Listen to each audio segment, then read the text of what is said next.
Hey everyone, how's it going? It's Franco Aquino, your business vlogger here, and today we're going to talk about the number one business trend that I'm seeing that a lot of big companies are incorporating right now, and it's for sure going to be something that a lot of businesses are going to follow for 2021 and beyond, right? So we're in 2021, and really after the coronavirus epidemic, or pandemic, and it's still something that's going on right now. We're still in 2021 while I'm recording this. A lot of businesses were forced to make very difficult decisions. Some companies had to take on more debt to be able to survive. Some had to declare bankruptcy. If we look at the airlines, if it wasn't for the government, they would have potentially gone bankrupt, most of them. We're looking at, for example, restaurants. 1 in 6 restaurants has gone out of business. And we know some companies like JCPenney and Neiman Marcus. They were having issues before, and this just tipped them over the edge to the point that they had to declare bankruptcy to try and see if they can come back and at least stay in business. Now, I do think that some businesses, or many businesses actually, were able to protect themselves by adopting digital, right? You saw that a lot of businesses had to go on Zoom to be able to interact with their existing customers.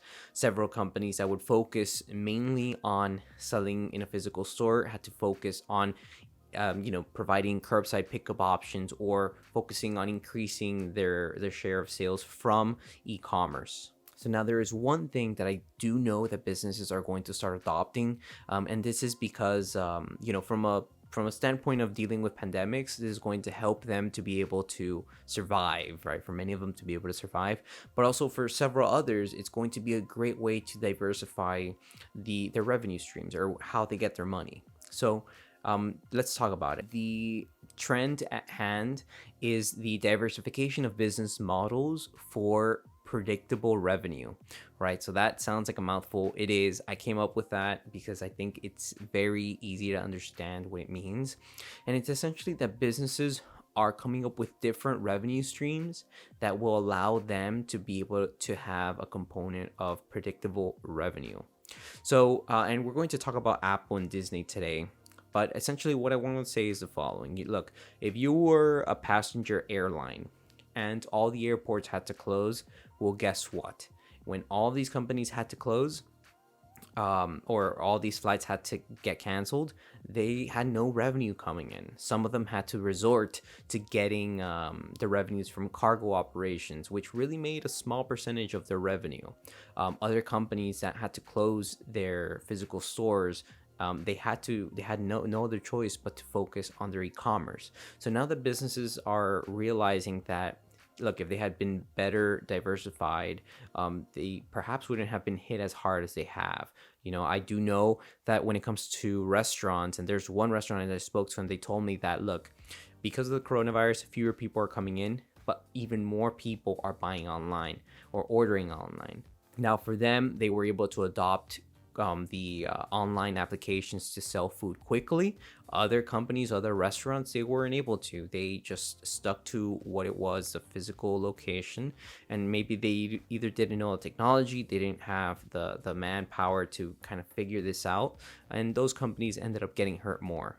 So when it comes to the diversification of business models for predictable revenue, the one that I think is just one of the examples, right? There are several others. Some examples for the other category might be, look, if you're an airline company, perhaps you don't want to just focus 100% on passenger flights. Maybe you want to have a larger portion, or maybe if you were doing 10% before of your revenue from cargo, maybe you want to do 25%, etc., right? That way you always get cash coming in. So the main, I would say, example for diversifying business models is going to offer digital subscriptions, right? And this applies to Apple and Disney in that Apple is focusing more now on their monthly services. For example, Apple One, that includes iCloud, and includes Apple Music.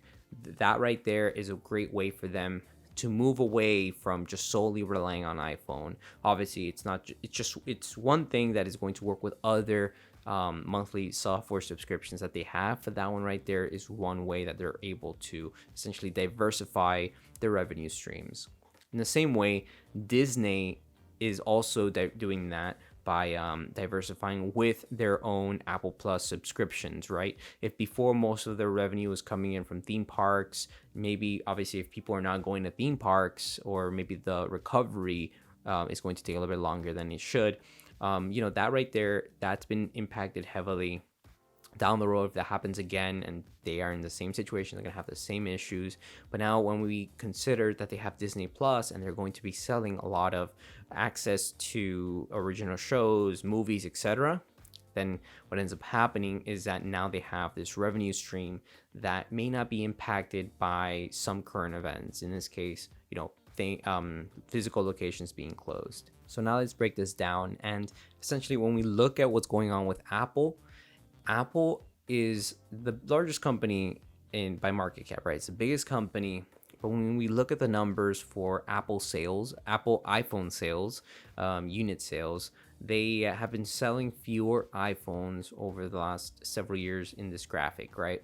Now, when we do look at the revenue, though, since they have been promoting some higher end models, their revenue has been going up, right? They're selling fewer units, but the revenue is going up because they are selling units that are going for more than $1,000, for example, which before, several years ago, when the iPhone was released, you didn't really have anything going that high.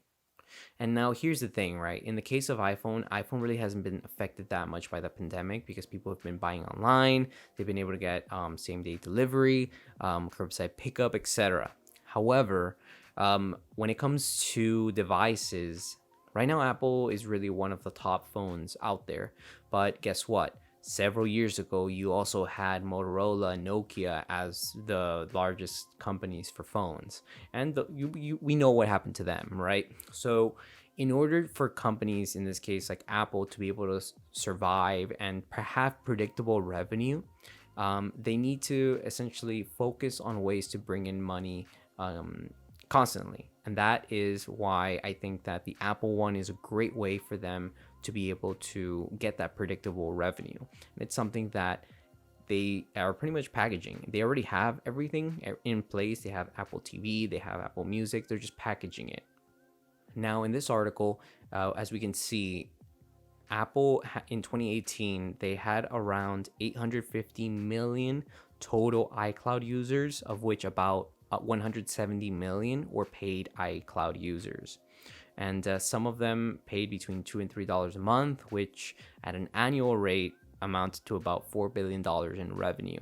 Now, assuming that Apple One, which is a higher ticket item, if it's not going for $2 to $3 a month, it's going for like 15 plus, right? Because it's premium, it includes Apple TV, it includes Apple Music, etc. All of this is essentially going to increase the average ticket for each customer. So let's say 10% of those 170 million end up subscribing to Apple One, and the lowest or the most affordable tier is $15 a month. That might generate an additional $3 billion, or about $3 billion, right?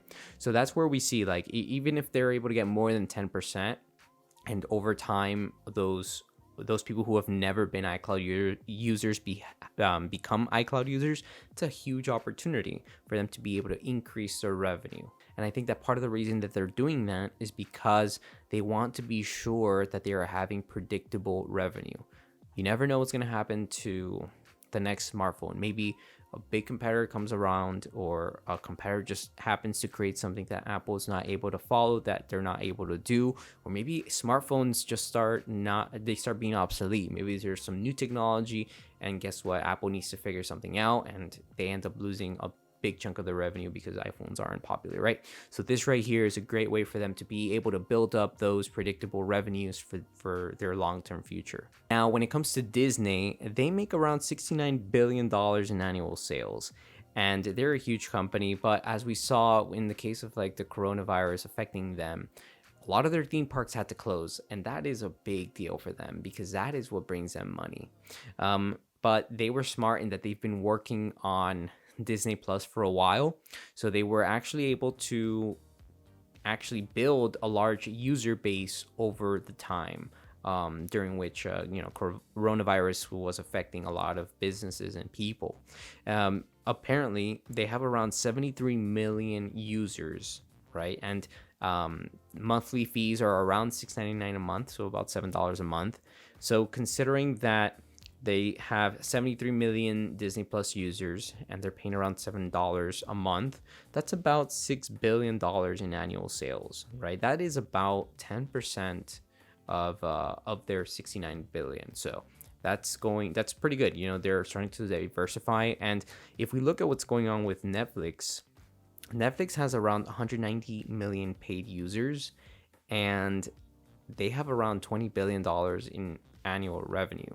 So I think it's possible for Disney Plus to be able to go up there in terms of getting maybe 10, 20 million, 20 billion, my bad, in annual revenue. And yeah, that's not to forget that they also have Hulu and they also have ESPN. So they're able to increase the ticket, the revenue, the price per ticket for each customer. Instead of $7 a month, some might be paying 15 if they have other services. So like I said, right, a lot of businesses are focusing on their business models and diversifying how they get their revenues because it's good for business, it's good for the long term. So now, how does this apply for your business or for your entrepreneurial, I would say, pursuits, right? I think that it's important to keep in mind how you might be able to generate predictable revenue. And some of these things like iPhones, theme park visits, they, to a certain extent, they are predictable in that, month over month, you're able to know how many people are going to buy or visit. But when you start to really think about, if something else like the pandemic were to happen again, if same thing's going to happen, theme parks are going to get closed, the potential for physical store sales might go down. So there are many things that you can do, but you need to keep in mind that you shouldn't just put all your eggs into one basket and then just realize last minute when you have to close everything up and there's no other way for you to bring in revenue, that you need to figure out how to bring in that revenue. So I really think that businesses that want to think about the long term and think about how they're able to best maneuver around different situations, current events, for example, they really need to focus on making it so that the revenue comes in different ways. They can come from a physical store, it can come from an online store, maybe it could come from some channels, as like I said, the restaurant business, you have your Uber Eats, you have these other platforms, and really just being able to build all of these different opportunities for your business to be able to generate more revenue. And sometimes it's also about being creative and seeing what the user or customer is willing to pay for. So look, I work with lawyers, and part of what I've noticed, and I haven't worked with any that do this yet, but I have come across some that on different articles that I read that are doing this now, where they're providing services with a monthly fee, right? That way it's not just like when you need them, but it's like kind of this monthly fee where the lawyer gets a certain fixed rate per month, and that is like predictable revenue for them. But then also the customer has that in mind, that if they ever need anything, right, they can just easily go and speak to the lawyer because it's something that they're paying for, and the lawyer already has a long-term relationship with them. So it's something that you're not looking for someone new every single month, or you're not looking to get a specific invoice for something that you want to do. It's already agreed upon. You have something that's consistent and both sides are happy. So with that being said, like I mentioned, the business trend that I see happening is that a lot of businesses are focused on diversifying their revenue streams for predictable revenue, essentially. And they are focusing on their business models, thinking about how they make money and how they can make more money in different ways. That way they're not just focused on getting their money from one particular avenue that, if some issue comes up, will affect them in a big way. All right. So if you like this video, make sure to give it a like. That way you help me feed the YouTube algorithm, but also make sure that you subscribe. This is one of those videos that I've been really talking to a lot of people about this particular trend, and a lot of people are like, oh yeah, like this is a really good point. But I think that I really need to be sharing more content like this, and I will. So subscribe to this YouTube channel, that way you can check out other cool stuff. All right, and let me know what you thought in the comments. Do you agree? that this is a very big business trend? Do you think that there are others? I mean, there are others, right? But which others do you think are at the top of the list? All right. So thank you very much. Again, this is Franco, your business vlogger, and I'm out.